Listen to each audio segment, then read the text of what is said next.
Okay, guys, I'll just go ahead and start. So the first session we talked about like that people most of them are like weak and intermediate, and they don't have a good foundation for step one.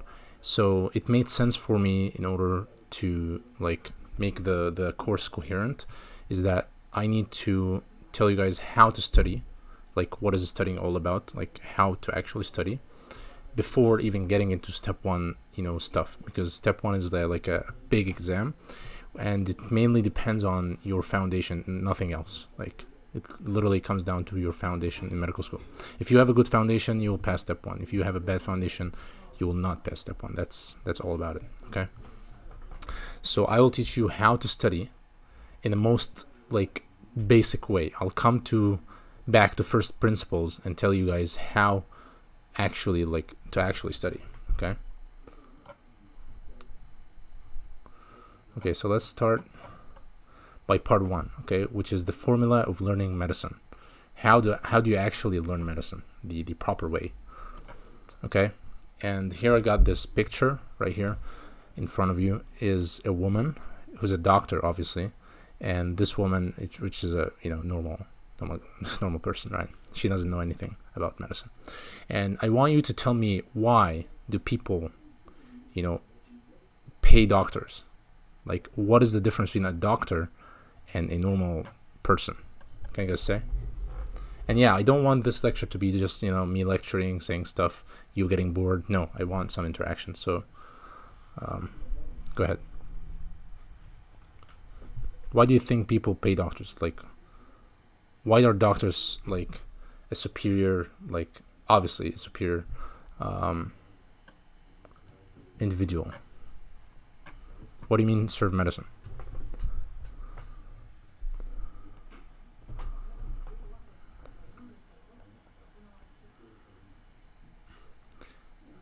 Yes, of course, they are able to treat, but how are they able to treat the patients?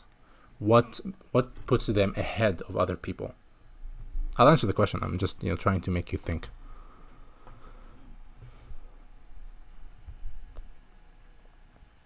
So the reason, obviously, yeah, knowledge, sure. Because they know more things. That's true. Yeah, that's what I was trying.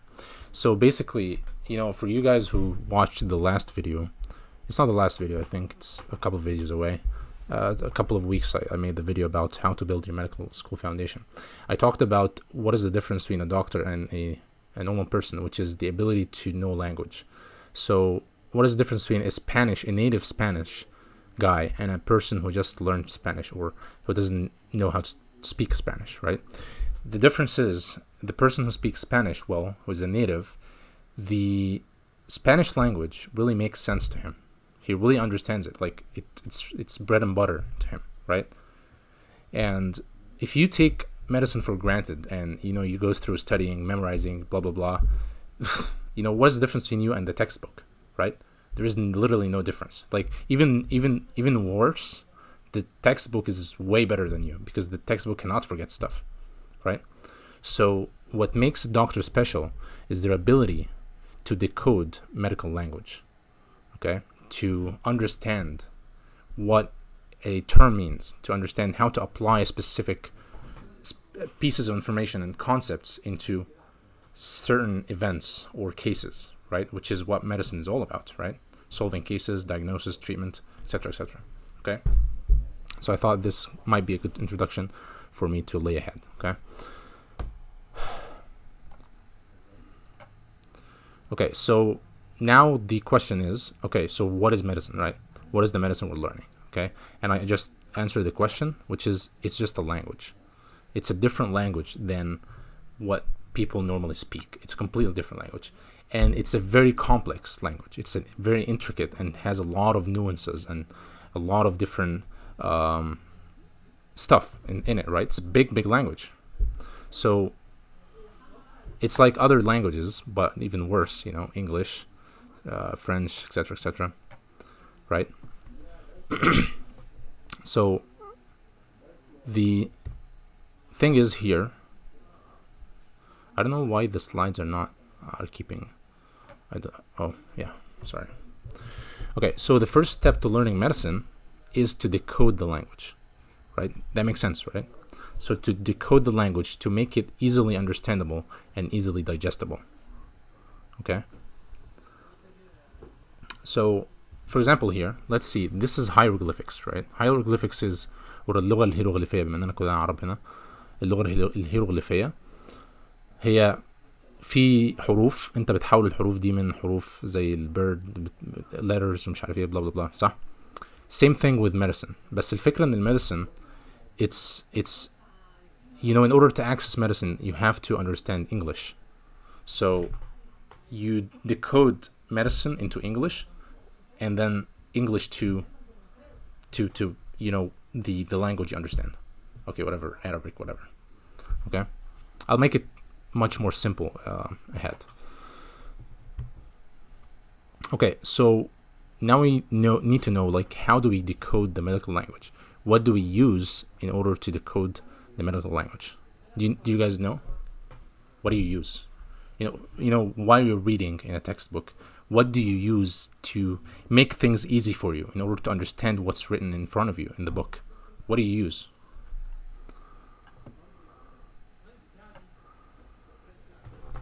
Terminology, excellent. Yeah. Animation. What do you mean animation? Yeah, actually, that's really good. Yeah, I get it now. Okay, I'll talk about animation, this idea later on. Video. Okay. All right. So, in order for me to make this decoding work is used to things. Okay, I use Google, right? And this applies to everything you guys said: animation, videos, etc., etc. All this is present in Google. Okay, I just, you know, in this lecture I'm trying to make things very basic, like very, very general here. Okay, I appreciate that you guys are saying things that are kind of specific, so I'm trying to make it like as general as possible. So you're trying to look for things to for example here, like I got this in front of you, amyloidosis. This is a concept. It's a complex concept, right? It talks about, it's a disease that, you know, it's a part. Do you guys know amyloidosis or no? Who knows amyloidosis? Okay, awesome. So amyloidosis is an example of the language itself. This is not in English, right? I mean, it is English in some way, but you get what I mean. Like, it is a concept that is encrypted into the word amyloidosis. I don't know if you guys understand or not, but I hope you do. Okay, so in order to decode the language, the material you need is basically Google, and this is the most important, and this will come up later on. You need your brain in order to decode. You need to think, to actively think about what you're reading. Okay, and I'm going to teach you how to use your brain in order to decode medical language. And this is what makes a doctor a doctor. Okay, this is it. It's not books, it's not videos, it's not lectures, it's your brain. Okay, it's your, how do you think about a certain topic or a certain thing. Okay, but is it time consuming? I mean, definitely it's time consuming. Well, learning medicine is time consuming. We take medicine in what, 6 years? 6 years, yeah. So it's definitely time consuming. Are you talking about learning medicine, or what are you talking about?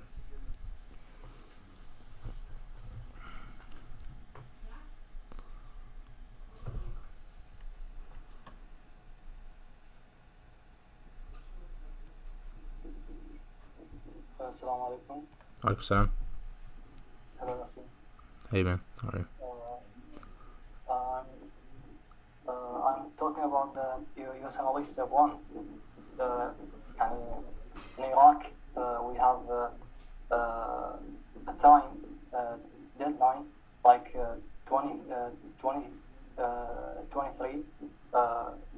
They will be أحسن إنه يقفل اعتماد ما حد يقدر يعترف بالجامعات كلها.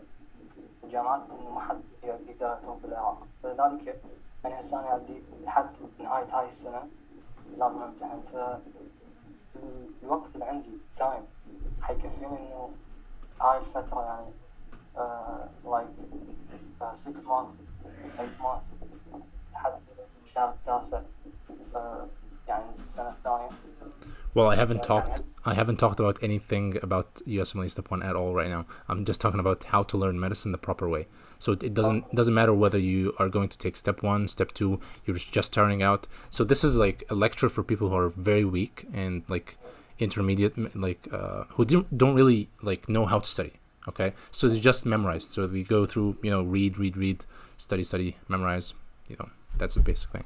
So I get it. I will be more specific regarding Step 1, how to actually prepare for Step 1, but I have to have this foundation laid down first.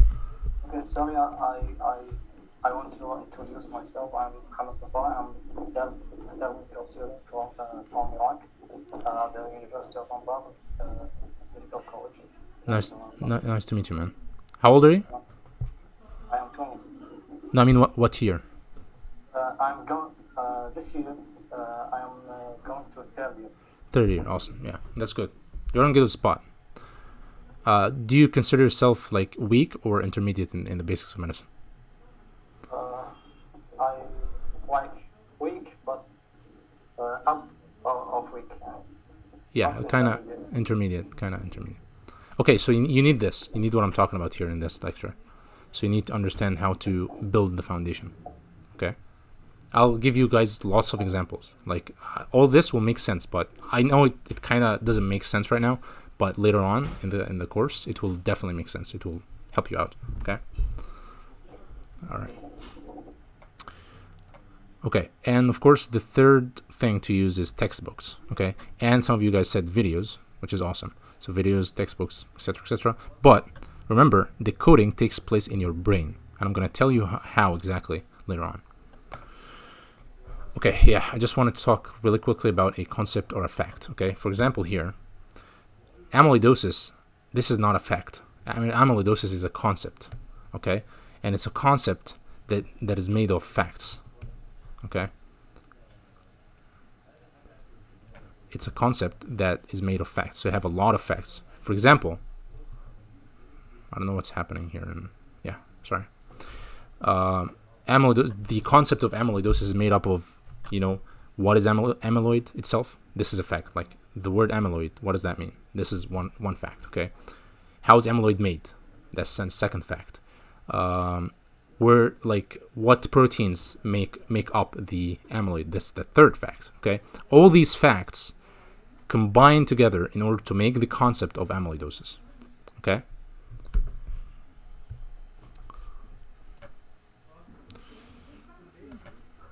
Okay. Now, after we decoded the language, that's the first step. Now we understand everything. Everything kind of makes sense to you. The second step is to visualize. Okay, is to replace the written words into visuals in your brain. Okay, and you guys said animation and videos, right? That's what I mean by that. I think that's what you guys mean. Animations. You're trying to visualize stuff. Okay, that is also a work of the brain. You cannot just watch animations. Okay, you cannot just watch videos passively. That's stupid. I don't mean to offend you, of course. I'm just saying. The idea of passive learning in general is not right. Okay, the way you do it is to visualize, to create in your mind pictures. Okay, for example, let me explain. Probably know what an apple is, right? Definitely know what an apple is. Okay, in order to learn what an apple is, you have to associate an apple with this picture. Okay, and of course it's not going to be 2D, right? Because an apple is not 2D, so you're trying to make it as real as possible. You're trying to visualize what an apple is, right? So now you decoded the word apple. Okay, apple means it's a type of fruit that comes down from trees, whatever. This is the written words. Now you have to look at it and to visualize the apple in 3D. Okay, to take a look at it and to make it colored, to make it very, very strong in visualizing. Okay, an example: amyloid. What do you guys know about amyloid? What is amyloid?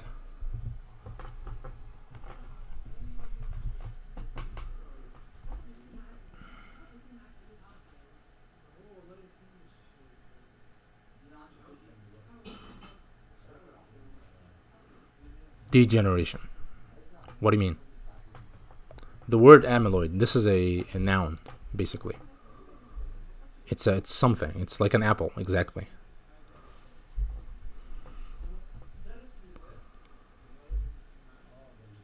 Excellent. Yeah, it's a protein. You're saying extra protein. See, I want you to be very concise of what you say. You said extra protein. What do you mean extra?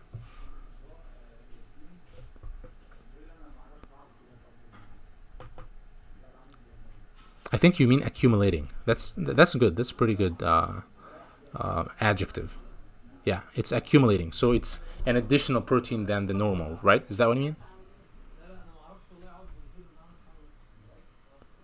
That's pretty good. Okay, so basically, it's not a type of a normal protein, right? It's a misfolded protein, and it exactly looks like this. So basically, this is a normally folded protein, and this is a misfolded. As you see here, it doesn't have the 3D shape or whatever it is. This is the normal shape, and this is the misfolded shape. It has kind of a non-linear way here. Okay. And it has these strips. Anyway, so as you guys see, you have to, after you understand and you decode the language itself of medicine, you have to replace the language by visual pictures in your brain. Does that make sense at all? Are you guys following me? Okay, great.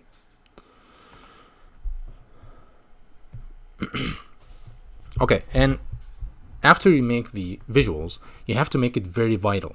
You have to make it colored. In order to remember the visuals you created, you have to make it very vital, colorful, very special. 3D.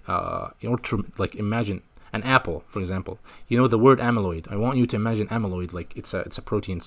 It's a series of amino acids that are misfolded together. And of course, in order to imagine a misfolded protein, you have to imagine a correctly folded protein, right? So you imagine a clean circular protein versus a non-circular or screwed up protein, basically. Okay, you have to imagine this as amyloid, right? So now you attached visuals to the thing, to the amyloid or apple or whatever. You have to make it vital and memorable. Okay. Now to recap. The first step is to decode what amyloid means, to understand exactly what amyloid means, okay, which is misfolded protein. After you understand it's misfolded protein, you have to attach a picture, which is, the misfolded protein. Guys, I know that, that's natural for some of you, people who are weak in medicine, they don't quite understand these steps, which is very logical in the human mind. Okay, I'll give you an example. We will study together in this session. We'll study an example today. We will study amyloidosis together in order to make this ultra clear. Okay, so after you've done that, that's basically it. This is the hieroglyphics, this is the complex language, this is the English language, and this is the apple or the visual that you created. Okay, now that's see, this slide is very important. Information has to come up from your brain from nowhere. Okay, I want you to take a look at this picture and tell me, what is that?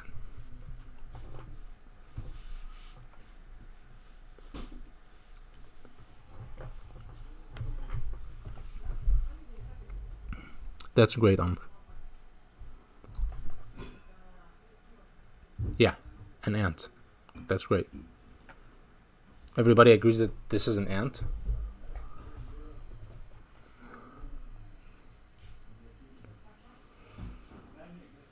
Okay. What is this?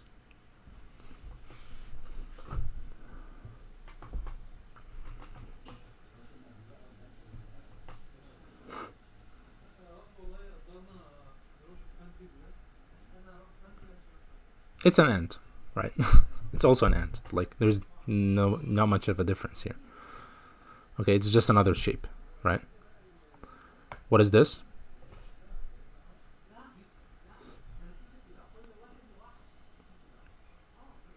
Yep, also an ant. That's great. 3 different pictures, but you got the same thing out of it. Okay? That's how you should learn the concept. Do you guys, if I asked you, how did you learn? Just 1 second, guys, because my mom is calling. أنا في session دلوقتي يا ماما. أنا مش فاضي دلوقتي. Okay, sorry about that. So, if I told you, how did you know that this is an ant? How did you answer? Like, how do you answer that? How did you know that this is an ant, not a cockroach, for example?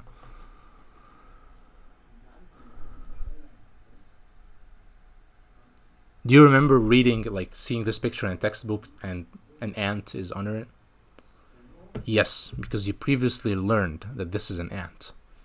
Okay, it came out from your brain, right? Suddenly from your brain. You did not recall, oh, I read this in a textbook 5 years ago that it says this is an ant. No, if you recall that, you haven't learned anything. You haven't learned what an ant is. Does that make sense, please? Does that make sense, guys? Excellent. Okay, so now you have to, for example, amyloidosis. For me to learn what amyloidosis is, what amyloid is, I should never expect myself to remember, oh, I read in this page, in the pathoma video or, pathoma book, amyloid is a misfolded protein. I do not want to remember that. I just want to remember, oh, amyloid is a misfolded protein, and I don't know how do I remember that. I don't know how do I know that. I just know it. Does that make sense?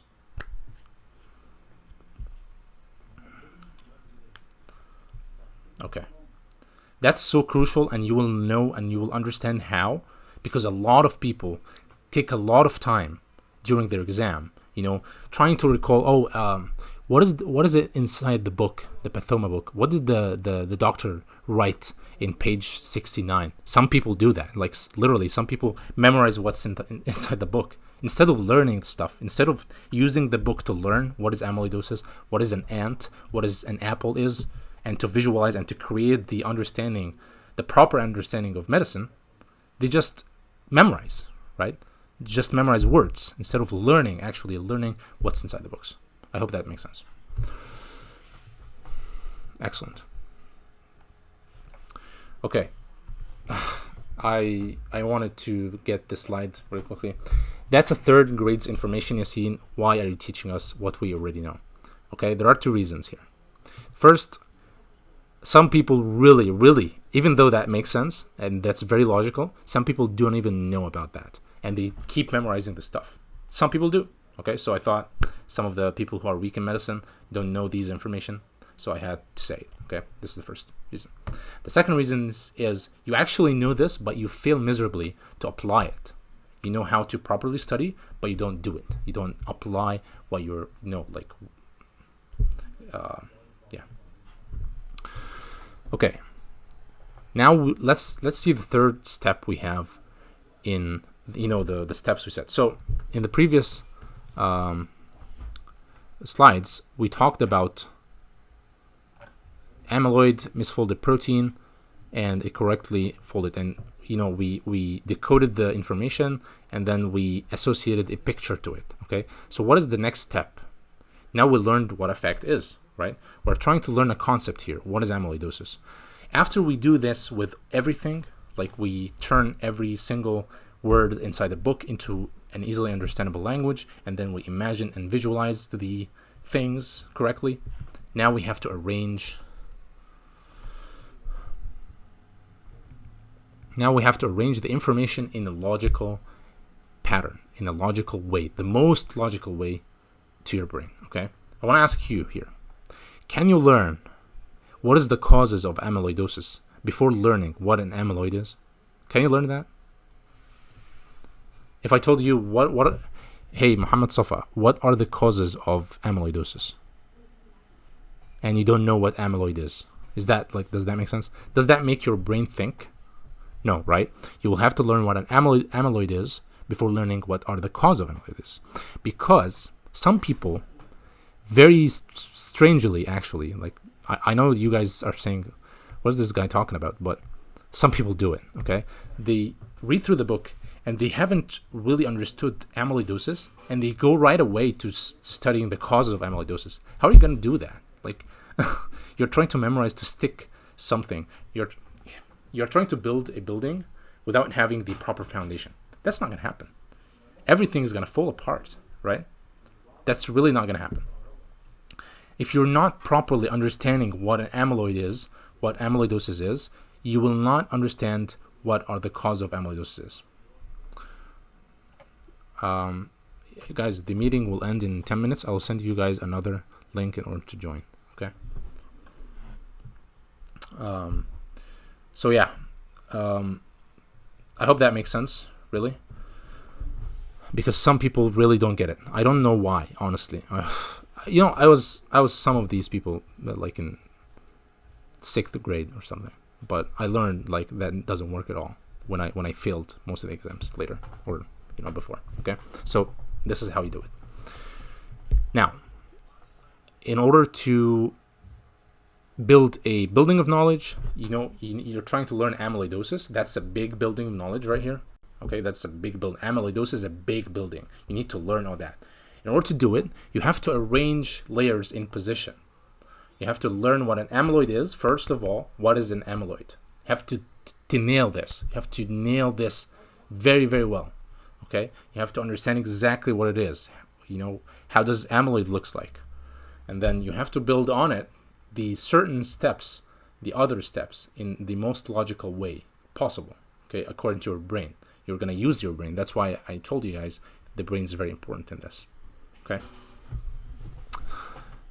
So this is how you build amyloidosis. This is a concept. Okay, guys. Step 1 is basically amyloidosis times 1,000. You have 1,000 concepts like amyloidosis. It's the same thing, same principle right here. Okay, that's why this is super important. And I know some of you guys already understand that, but whatever. Okay. Okay. After you put amyloidosis together, let's say you have amyloidosis, you have sarcoidosis, you have blah blah blah, right? Whatever diseases that are, similar. What is similar to amyloidosis? Let's think. Hemochromatosis, for example, Wilson's disease. These are different buildings of knowledge, and you put them in order to make a city of knowledge, which is diseases of accumulation, for example. Okay, this is also going to come in action very, very soon. Okay, now how to know that you actually know something? Do you remember the ant? Let me get the ant real quickly. You remember the ant? When I told you what is this? This is a question, right? And you guys were able to answer it perfectly. This is an ant, right? So you know this exactly to test your knowledge, to test whether you know it or not. You either know or don't know. Okay. So basically, your knowledge is your ability to answer questions. The most common questions, the most basic are the 5 W's. What, why. I don't remember the 5 W's honestly, but you get it. What, why, etc. Okay, if you, how, yeah, when, where, yep, excellent. Okay, so your ability to answer the simplest questions is then what determines whether you know amyloidosis or not. Hey, what is amyloid? Amyloid is a misfolded protein. What is amyloidosis? Amyloidosis is the accumulation of misfolded protein in extracellular space. How does amyloid occur? By 2 causes or 2 ways, primary and secondary. What is a primary? What does the word primary means? What does the word secondary means? All these are questions that you need to answer. If you fail to answer these questions, you do not know shit. You don't know anything. Okay? If you don't know how to answer these questions, in fact, if you don't know how to create these questions, you don't really understand anything about amyloidosis. Okay? Hope that makes sense. Okay, here is a slide from Pathoma on how to study Pathoma. Let's see how to study pathology. Okay, can somebody be with me right now and tell me how to study this way? I want you to like literally study in front of me. How do you study in front of Pathoma? This is a Pathoma slide right here, and you're definitely gonna need this resource in order to pass the USMLE step 1. So this is a slide from Pathoma. Tell me, how are you going to study this?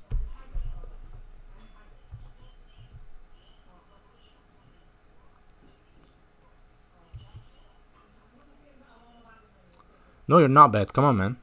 Go ahead.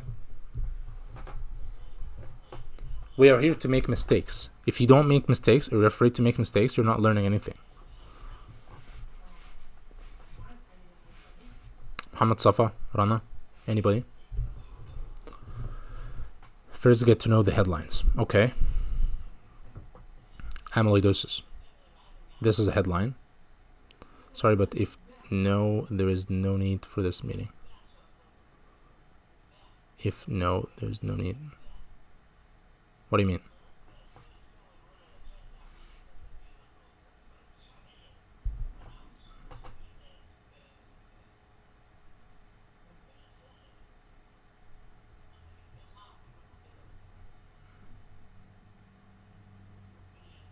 If we know how to study. Oh, do you know how to study it? That's the question.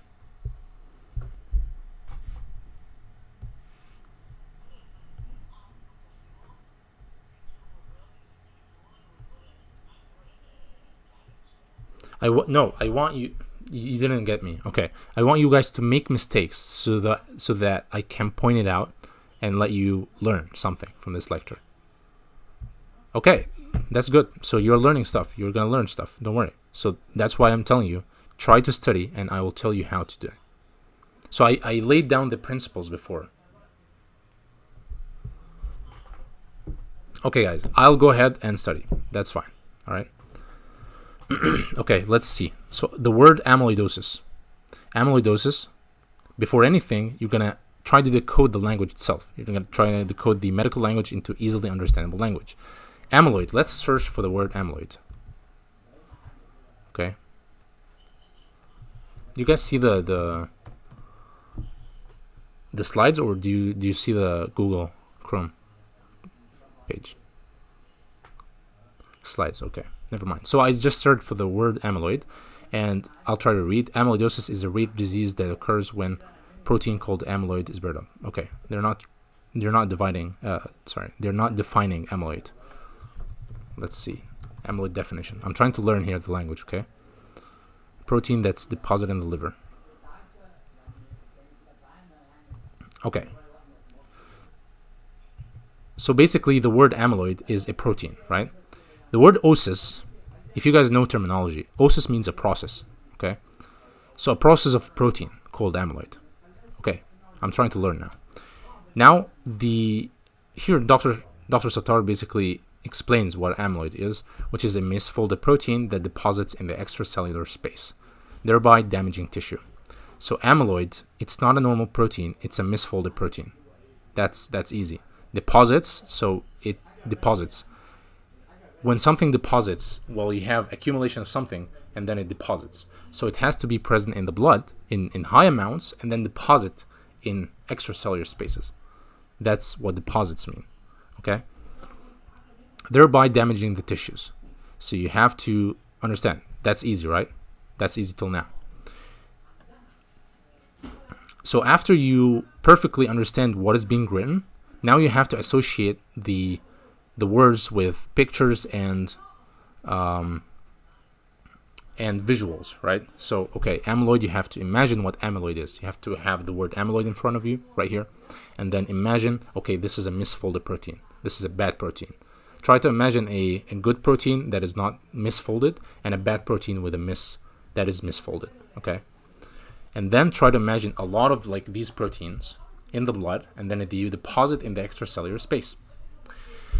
The question here, do you know what extracellular space is? This is a physiological term, okay? There's intracellular space and extracellular space. And the difference between the two is basically the cell membrane. Okay, so the cell membrane gets the cell, basically, is what makes the cell a cell, is the cell membrane. And the outside the cell is basically outside the cell itself, okay? So that's very, very important. You have to imagine that the amyloid deposits extracellularly. cellularly, it cannot get into the cell. A protein is a very big molecule. Can you imagine? So what can pass the cell, it's very difficult for a protein to pass the cell because it's for two reasons. So it's hydrophobic, right? It's not hydrophilic. And it's a big molecule. So only amino acids can pass through the cells. Okay, but a protein has to, for example, epinephrine, for example, it's a peptide, right? Insulin is a peptide. These proteins cannot get into the cell, but they can get outside the cell. That's why they have a secondary messenger inside. I don't know if you guys make sense of that, but anyway. So a protein cannot get into the cell, so amyloid deposits extra. Okay. Let's continue, guys. Now we get it that you have to, like, after you decoded everything, you have to imagine and associate pictures, etc., etc. Now that's easy, right? This is the first layer. Okay, that's now you actually created the first layer in this concept, which is what is amyloid, okay, and the location of amyloid. You know a lot about amyloid, okay. Before you jump to the next layer, okay, which is like talking about the rest of the stuff, you have to make sure that this is well put. Okay, this is well put in your mind. And the moment you notice some kind of a, confusion, or things do not really make sense, stop. Okay, you have to repeat things and to see what layers you got and what layers you did not get. Okay, so now number A, you created it. Let's read the next layer. Multiple proteins can deposit as amyloid. Shared features include beta-pleated sheet configuration, Congo red staining, and apple green birefringence when viewed microscopically under polarized light. Deposition can be systemic or localized. Does that make sense at all, like, for you guys? B and C.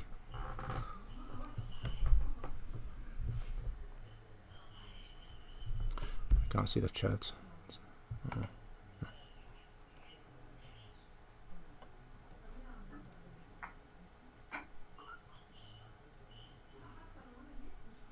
Actually, no, it does, because I've already studied amyloidosis a couple of days ago, so I don't know. B1 I don't remember how I felt about it. Yeah, okay, great.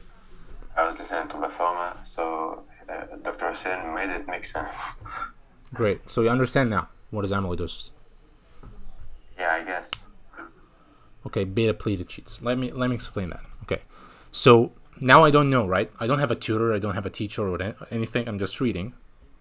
What are you going to use in order to decode these words, right? We have three things: a textbook, videos, right, and your brain, and Google. So the best ways, trust me, not watching videos, not anything, or not reading, is just using your brain, okay?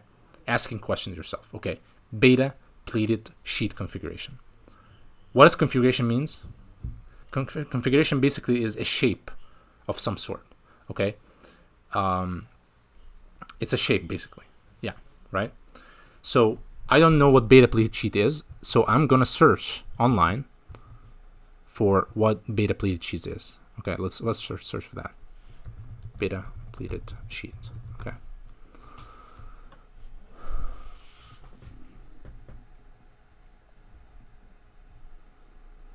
Okay, so now the first link is basically Wikipedia. So Wikipedia is saying the beta sheet is a common motif of the irregular protein secondary structure. Okay, I don't know what is that, right? I'll keep decoding. Guys, see? I don't know what I'm searching for. So I'm searching for something and I don't understand what I'm searching for. So I have to search for what I'm searching for. Does that make sense? So you gotta understand. Like, there is no way around it. Okay? I'll share the screen here in order for you guys to read with me. Let me see.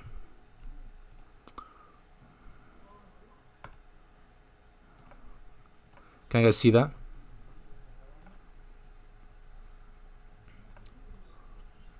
Okay. See, now let's read, okay? The beta sheet, also beta-pleated sheet, is a common motif. Okay, what is motif?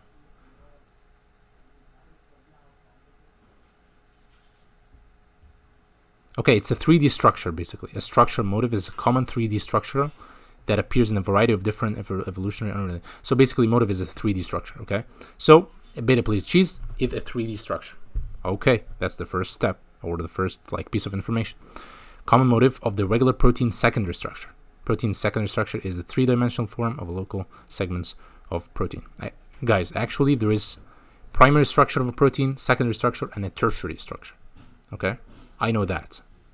So like in biology, you should have taken that in biology, like classes.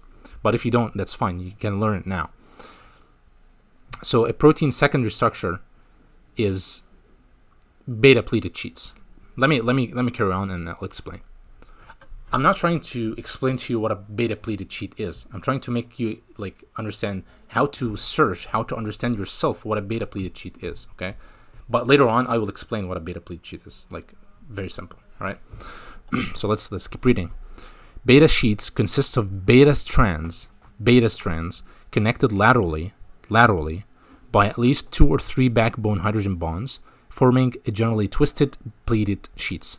Okay, I don't know what let's search for the word pleated because I don't know what pleated is. Into pleats. Okay, see, I'm literally going into circles right now. Sorry, not circles. I'm going into loops, right? So that's important. Actually, that's what you need to do. Unfortunately, in order to learn like properly, you have to make sense of everything. Everything has to make sense. Okay. So sorry, guys. Okay. Now you understand the English. See the word pleated. Pleated is decoded. Literally, this is a language, a medical language here. But let's understand what pleated means in order to know why these guys chose the word pleated in order to, call this a beta pleated sheet. Please tell me that makes sense. Okay. Having or formed into pleats, a short pleated skirt. I think pleat means, oh, see? Now this is a good picture. So this is a pleated skirt.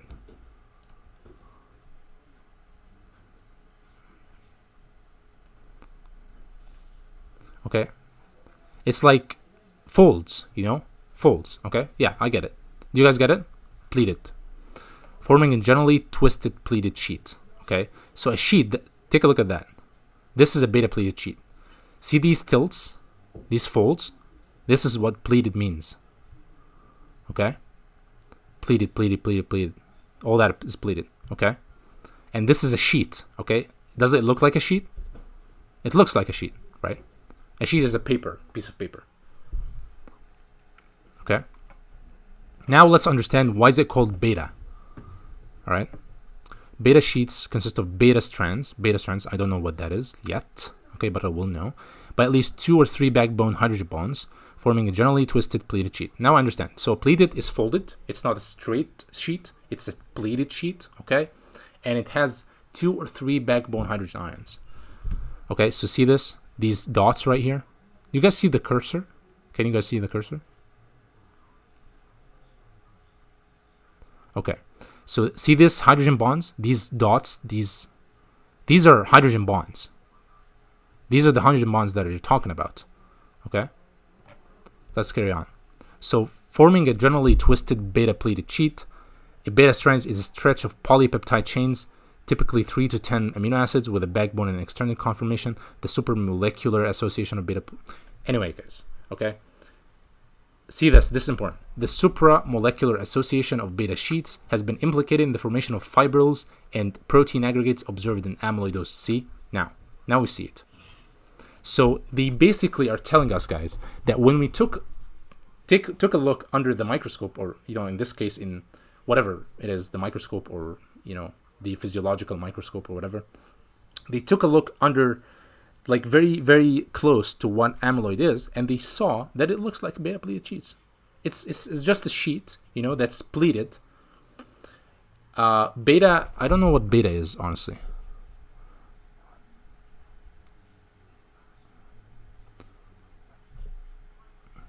It made sense for me because I know the 3 structures of a protein. I already know what the word beta pleated, so I didn't think it's super important. And it's not really, if you why is beta not alpha? That doesn't make sense, or that's not really important to me, right? Because I solved questions and I saw that they did not ask about why is it beta, what does the word beta means, okay? and I haven't seen alpha sheets either. So that's fine. If you don't understand what beta is, that's fine. Just memorize that. Or forget it. That doesn't matter. Okay.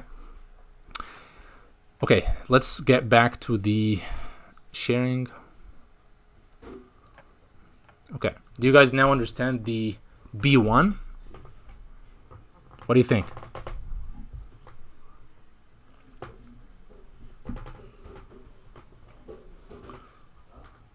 Okay. So now I use only two things, right? My brain thinking about everything. What, when, how, blah, blah, blah. Okay? And Google. I use the Google, Wikipedia. Okay? All right, let's see number 2. Congo red staining and apple green birefringence when viewed microscopically under polarized light. Okay, guys, not to waste time. This is basically one picture, okay? Let's see. Congo red is a specific color.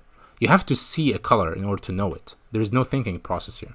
Congo red. Let's see Congo red.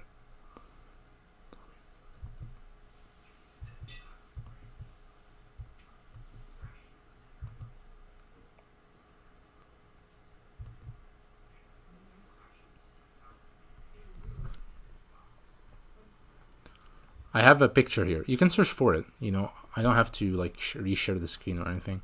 You can search for it and see.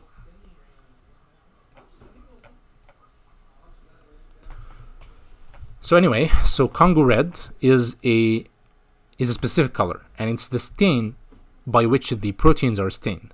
So these proteins are stained in Congo red, so they look Congo red. Okay, that's something you have to memorize. You have to take a look at the Congo red, and you then imagine the Congo red, and that's it. Okay, so whenever you think of amyloid, okay, guys, that's the second layer I'm talking about. Okay, now you know a lot about amyloid. That is a protein. So number 1, it's a misfolded protein, right? It's that deposits in extracellular space. So try to imagine that. Now, after you understood everything and you associated some pictures with the layers, now you have to arrange the layers into logical representation. Do you can you understand, or can you remember that amyloid is Congo red without knowing what amyloid is? No, right? You first have to understand what is amyloid, then to associate a color to amyloid. So now that's what I mean by arrangement, or arranging of the pieces of information to a logical manner. Okay, so now you understand what amyloid is. It's a misfolded protein. Now you read that Congo red staining and apple green birefringence. I'll explain what is apple green birefringence right now. But let's see. It's Congo red staining. So you imagine the misfolded protein. Remember the picture you built, you pictured or visualized about the amyloid, the misfolded protein. Now you have to paint it. You have to paint it Congo red. So whenever you capture or you see the word amyloid, you imagine a misfolded Congo red protein. Not only the misfolded protein, you have to imagine a Congo red misfolded protein. See the layers I'm talking about? We're building layers here. Okay? These are the layers I'm talking about. First layer is what is amyloid. Next layer, what is the color of amyloid? And both of them will occur, and you will build them in together whenever you remember amyloid. Okay? So basically, I have a picture, I have a picture painted in my mind about the disease amyloidosis. So I can imagine that a patient who has amyloidosis has a lot of proteins that are Congo red in his body. I can imagine that, okay? Extracellularly, outside the cell, that also have apple green birefringence. I'll show you guys a picture of that. Apple green, that's another color, like Congo red. It's apple green. I don't know, it's the green that is, that's the apple color. Anyway, that's not really. Birefringence, I don't know what birefringence is, so I'm gonna search for birefringence. Okay, guys, anything that you don't understand, search for it. Use your brain. Try to make yourself understand. That's active learning. What I'm doing is active learning. It's not passive. I'm not watching a video and I'm pretending I'm learning something. Okay, I'm actively thinking about things, right? And this is how you pass the USMLE. Okay, so let's see birefringence.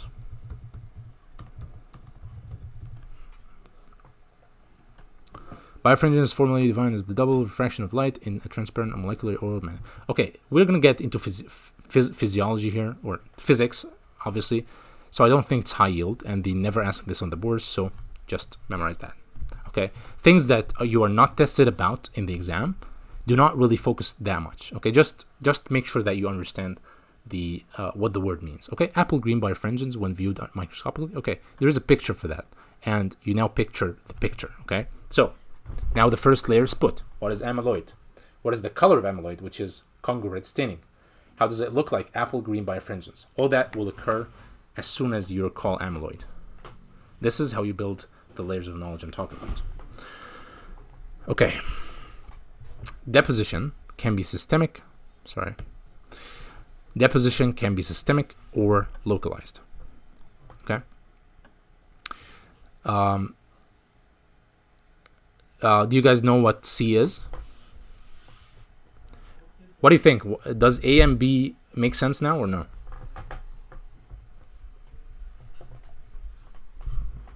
I literally took like half an hour in 3 sentences. Okay? And that's worth it. Guys, that's worth it. The way I learned amyloidosis now, that's worth it. Now I can answer questions that they send me in the... Yeah. Exactly. Fact, until you create a concept. Exactly. That's the layers I'm talking about. Now you have a big building of knowledge, a concept, a full concept.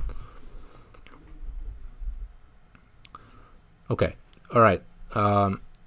Systemic and localized. Systemic means in all systems. Like systemic means to the blood, from the blood to the systems. Okay. So you either have you have a lot of amyloid protein in your blood, and they are sent to heart, liver, muscles, etc., or you have localized, like in the brain, like Alzheimer's disease. You have a type of amyloid protein that's presented only in the brain. So this is localized and this is systemic. Does that make sense?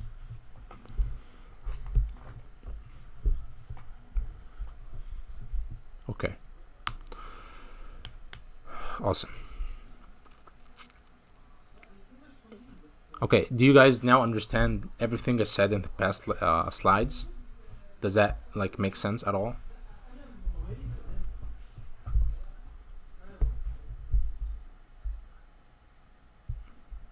Great. Okay. Okay, let's take a question, a quick question and answer right now. If you guys have any questions, hit me.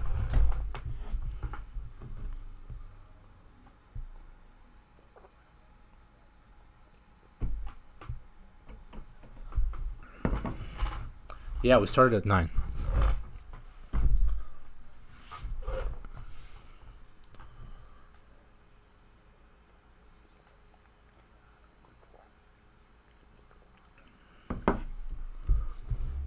Okay, obviously there are no questions, so let's carry on.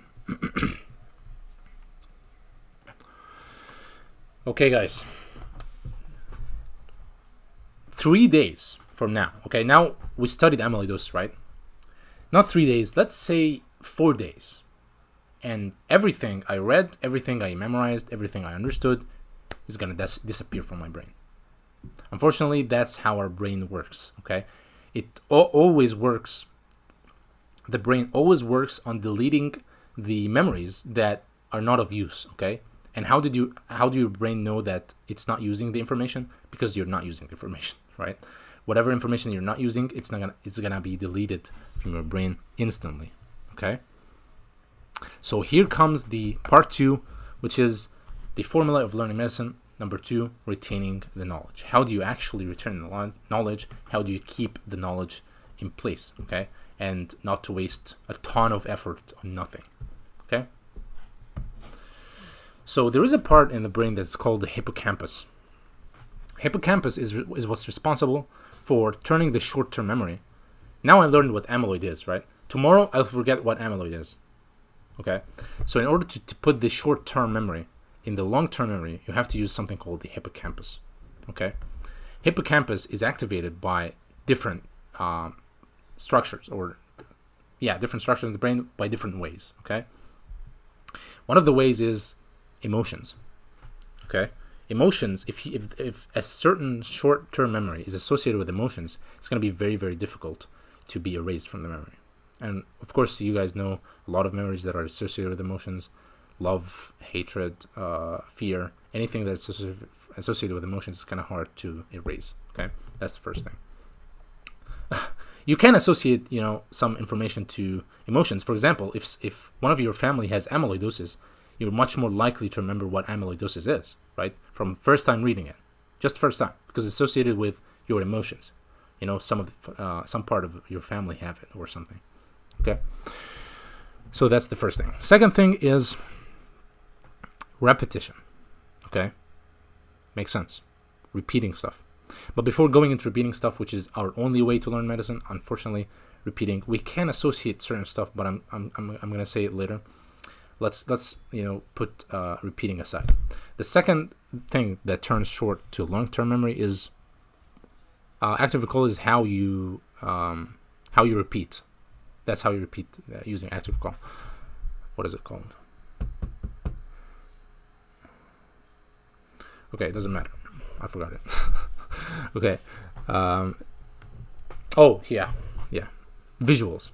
Spaced repetition is what's gonna happen in repeating. The repeating, it has to be spaced out. It shouldn't be like, tuck. It has to be spaced out. But honestly, guys, excellent. Both of these are important to turn the short-term memory into long-term memory. But before that, visualizing stuff. That's why I'm telling you, instead of memorizing the word amyloid is a misfolded protein, you remember this 2 words from the book. No, you have to create a visual, and the visual has to be very powerful. It has to be colorful. It has to, etc. You get what I mean, right? Okay. Of course, you guys saw this forgetting curve before, right?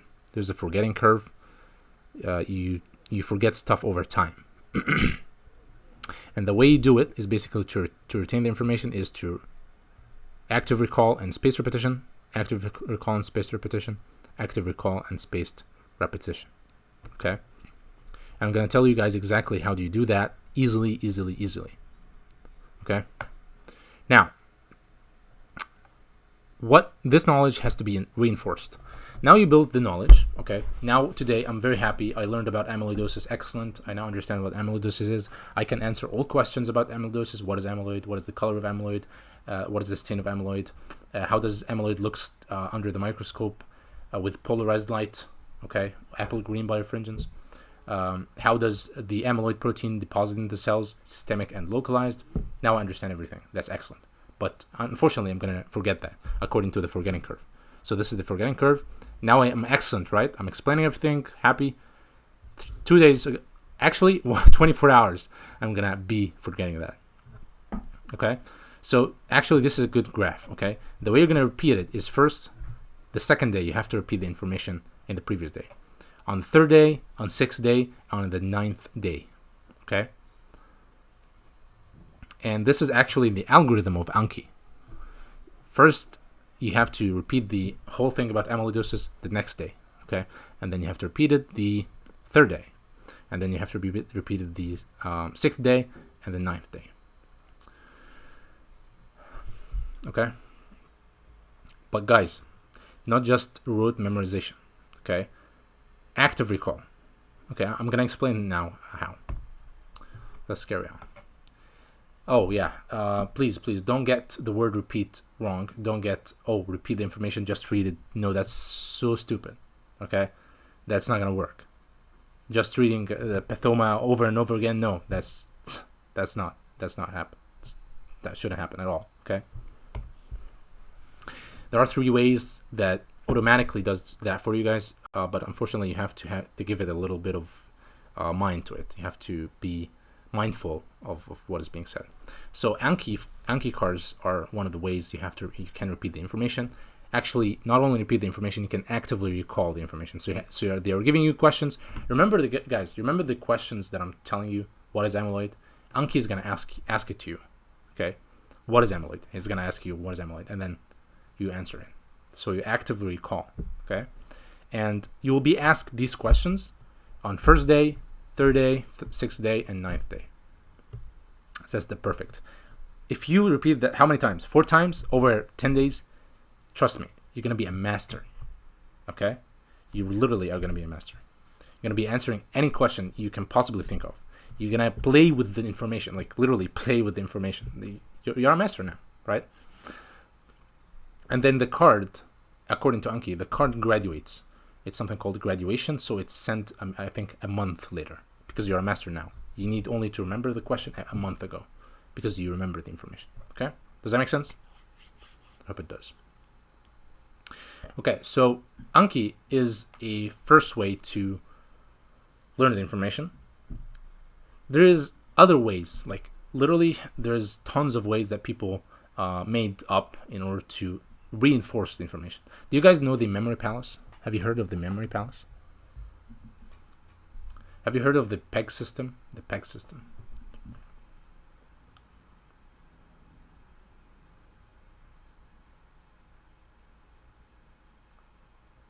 Okay.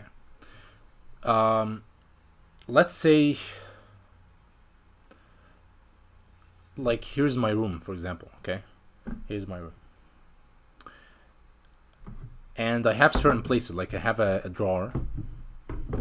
Memory palace? No, it's not mind mapping. It's mind mapping is one of the worst ways I thought about. No, not mind mapping. I'll tell you guys what it is. For example, I want to memorize the 5 drugs that treat heart failure. Okay. Heart failure is treated by ACE inhibitors. It's treated by sacubitril. It's a neprilysin inhibitor.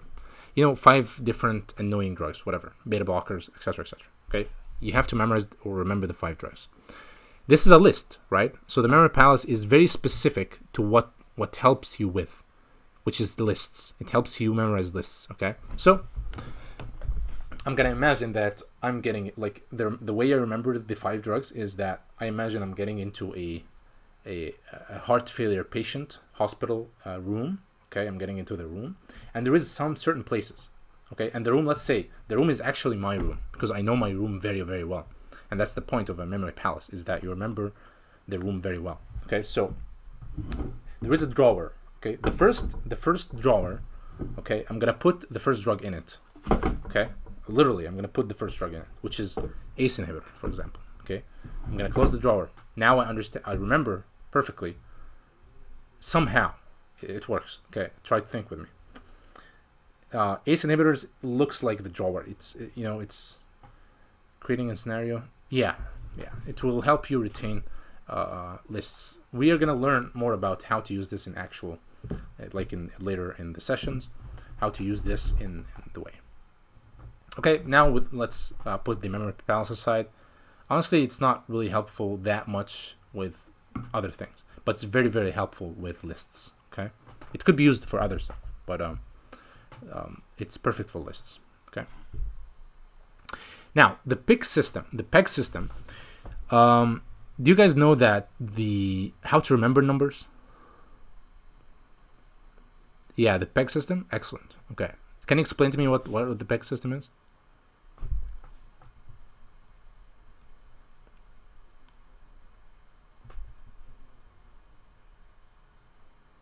Oh, the palace. Okay. So the PEG system. Do you guys know the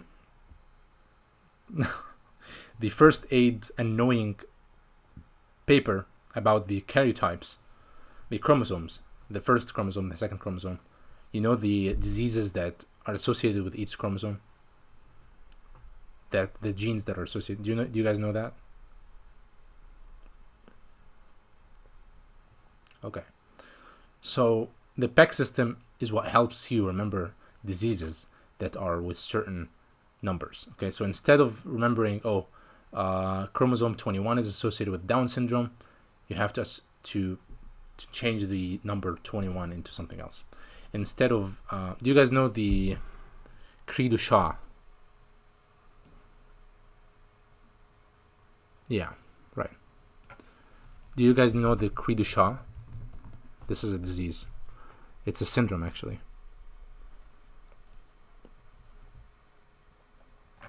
Cri du Chat.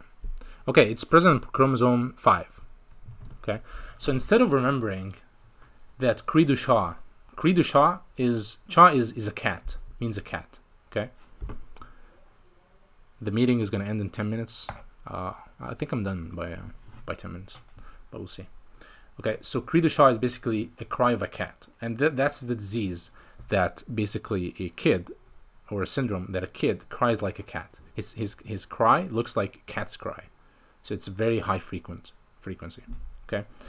So the way I remember it is, it's affected by on chromosome 5, is that the number 5 is associated with a picture in my brain, which is a star, because a star has five legs, right? So whenever I want to remember something about number 5, I remember a star, and I remember the baby crying like a cat is on the star, or touching the star, or doing anything to the star. That's how the PEG system works. Okay. Yeah, that's great. So something else. Number 3, for example, is traffic lights. You know, traffic lights. 3. It's red, yellow, green. So they associate that also with certain diseases, whatever. Okay. So these are examples of things that turn short-term memory into long-term memory. Okay. Anki flashcards. The PEG system is used for numbers. The memory palace is used for facts, concepts, lists. Okay, like I said.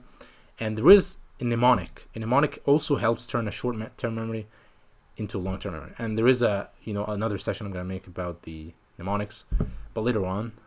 It's not that difficult. You can search it on YouTube.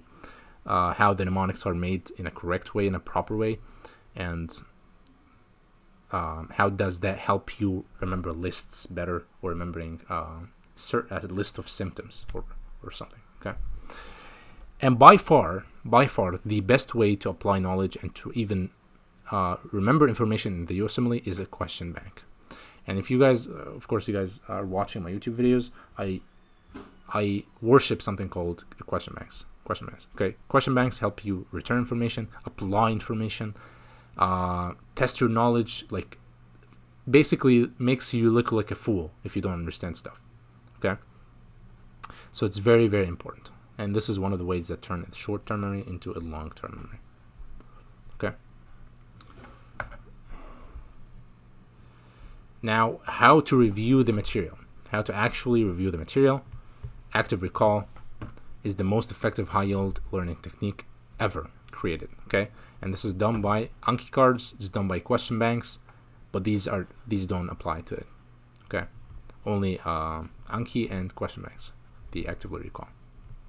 So I have to keep asking myself these questions: what is amyloid, etc., etc. You guys know what I talked about. Okay, how to know that you mastered the topic? Okay, guys. So how do you actually know that, like, at the end of 9 days, you mastered the topic? How do you know that?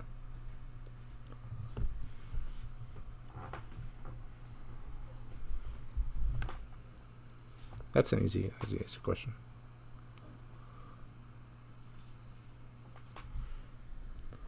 Right.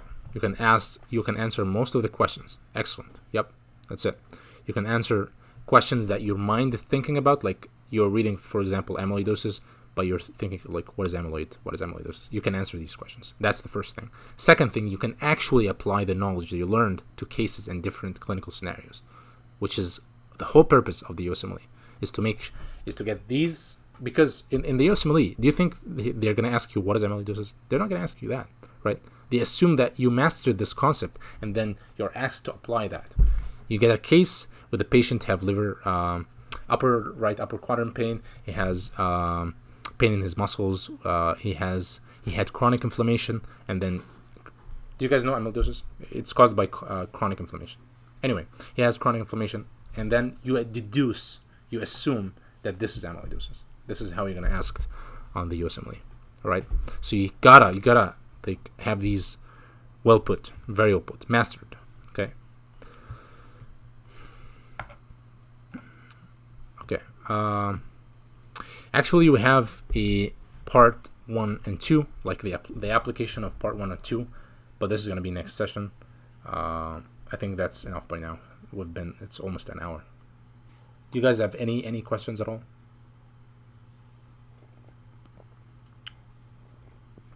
Yeah, I forgot. Actually, this is a homework. When should I see Dr. Sattar, after understanding or before? whenever you don't understand stuff.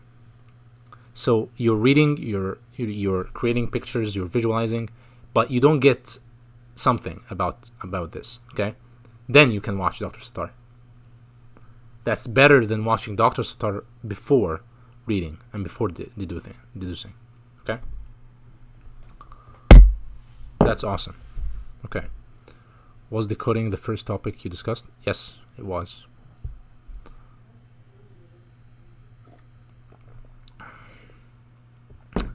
He is the genius maker of Pathoma videos. Pathoma videos.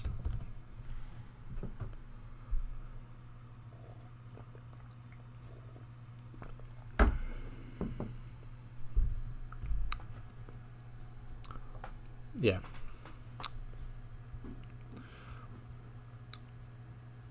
Okay, guys, this is a homework for you in order to study. And we will start by asking questions next session. So this is, you're welcome. You're most welcome.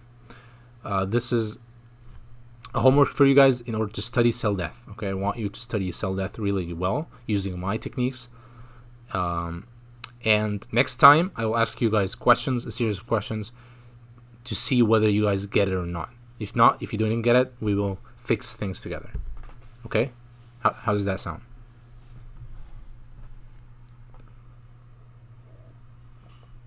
So don't forget, that's the homework of next time. Yeah, sure, you can share some mnemonics. Yeah, you can create yours as well. You can see other people. First aid has a very has a very good amount of mnemonics. Like, it's very, very helpful. These guys created a lot of good mnemonics. First aid.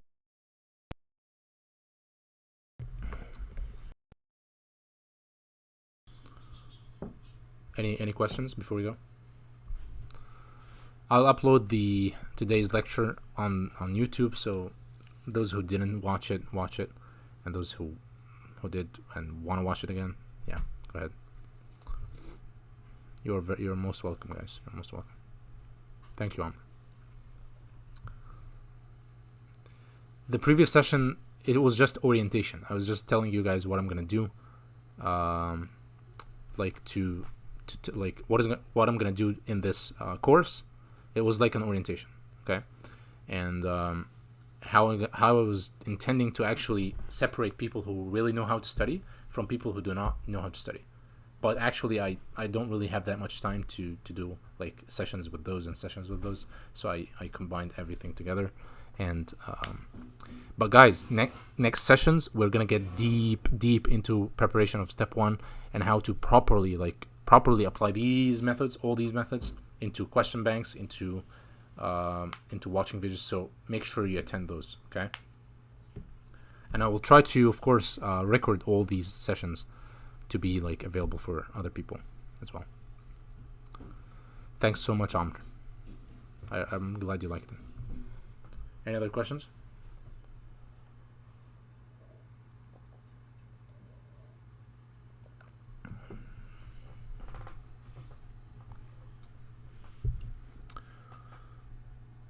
Okay, and we have 1 minute left. You can think about questions. If not, that's it. See you guys next time. So we have about. Honestly, you're right. I should actually announce before. Okay, so Ahmed, I will actually prepare next time. I'll prepare the whole course and make a hard schedule for everyone to follow. So you're right. You're absolutely right. It's my bad. Do you mean I shouldn't see all Pathoma videos? Only things that helps. Yeah. It's passive learning, Muhammad. It's passive learning. Watching videos is passive learning. You're not doing work, right? People literally they don't watch most of the videos and they ace the exam. That's how they ace it. Okay, you don't need to watch the whole video.